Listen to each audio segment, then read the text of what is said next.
Hello everyone, welcome again to the Rob and Bay channel. Today I'm making a video that is in response to a comment that I got on another video that I had made. In that video, someone asked what beliefs I had to reconsider after I had been practicing Buddhism. And I want to begin by saying that this video is not to convince anyone of Buddhism or really to get anyone into Buddhism. This is just my own reflections on what I had to change in myself as I started getting more and more into Buddhism and started practicing. Before I get into my own beliefs, I wanted to address something that this person mentioned in their question, which is they said that they had to give up the notion of free will. And I think that is a misunderstanding on their part. I think they are misunderstanding what kama in Pali, karma in Sanskrit, what that means. I assume that their understanding based on that comment is that they think kama means that everything is predetermined. Everything that happens has to happen a certain way because of kama. Everything that will happen has already been predetermined by things that have already been done in the past, and we're just acting out this play that we have no control over. And that is a pretty serious misapprehension of the teaching of kama, because if that were the case, then nibbana in Pali, nirvana in Sanskrit, nibbana would be impossible, because we would never be able to act in a way that is contrary to how we've been acting in the past. Everything we've been doing up until now has kept us in samsara. If we were beholden to everything we've done in the past, then we would never be able to act in a way that is completely contradictory to everything we've been doing, which is what realizing nibbana would be. So I think that shows very clearly that kama is not purely deterministic. So while our kama does put us in a certain situation, and it can create like the habitual patterns which we use to respond to any circumstance or even respond to every mental moment, there is still always a choice that can be made and that is being made. It's like our kama can put us at a fork in the road, and if we just react habitually without thinking, then we might always turn and go a certain direction without thinking about it. And if you're of the opinion that everything is predetermined, then you might think you had no choice but to turn in that direction and go in that direction. But the reality is that you do have a choice. You could choose to go the other way, and that might be uncomfortable. It might be difficult at first, but it is a choice that can be made. Even if you aren't able to make that turn in that instance, then you still have the capacity to reflect on, well, what if I had gone down that other path? And having gone down this path, you can reflect on the consequences of going down this path, and later on you can contemplate, and then that makes it possible to choose another path. The topic of free will is something that has been discussed thoroughly in many places. Whole books have been written on it. And I just want to say that as far as Buddhism is concerned, then there is not a lack of free will if that's taken to mean that everything is already predetermined. Your choices are not predetermined. We do have a choice in how we respond to a situation. And so as long as that is accepted, then there's no conflict. I'm not really interested in the semantics of free will or determinism. Okay, so now on to myself. I began to get interested in Buddhism when I was about 19, and I had been militantly atheist, like really into Richard Dawkins and Christopher Hitchens since I was about 14. So not like a super long time, although it felt like a considerable period of time back then. So I started to get into Buddhism when I was 19.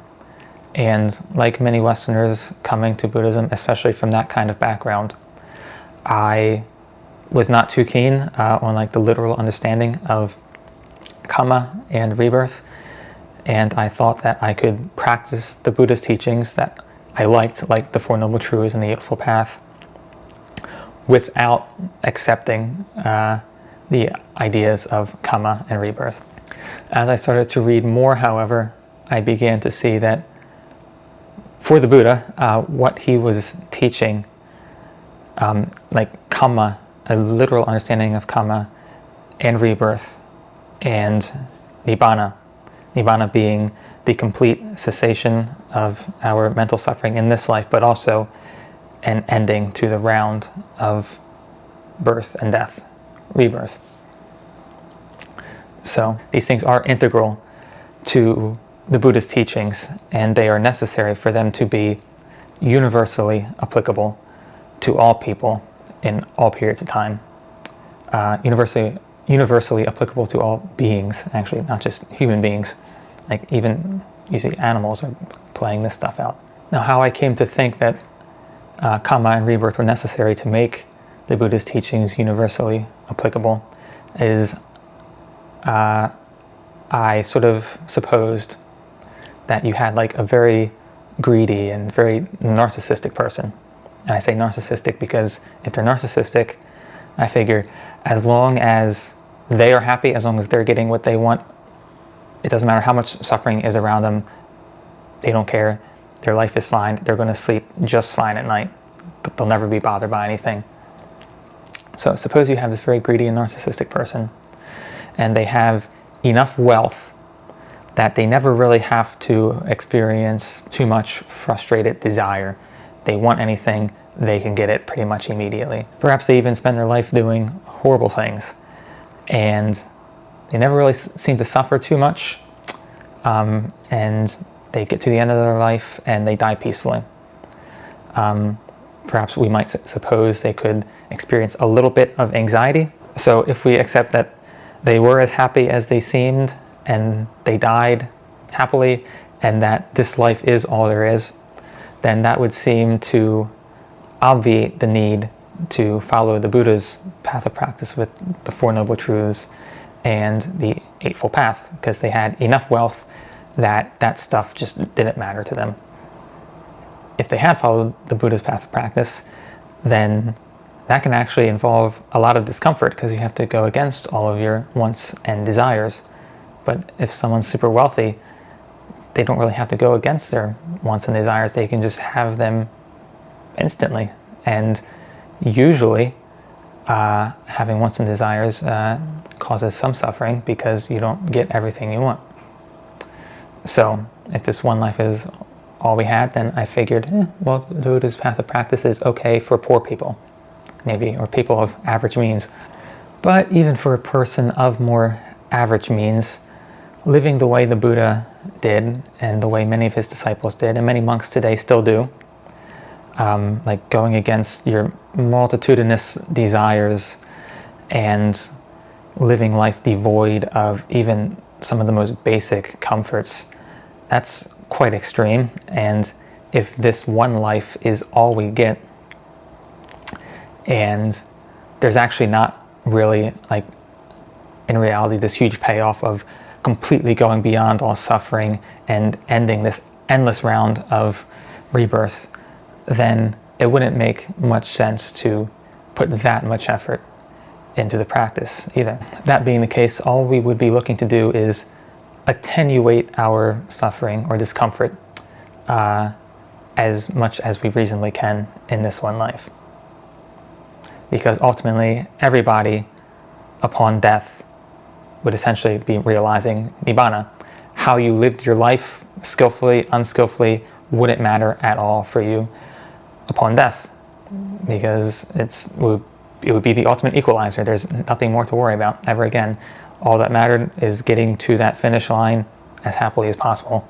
So I figured if the path being put forward by the Buddha was sort of interpreted in this materialistic way, then it just became something for poor people, something for people of average means, and it didn't seem very alluring, didn't seem universally applicable, didn't seem like it would be worth the effort, really.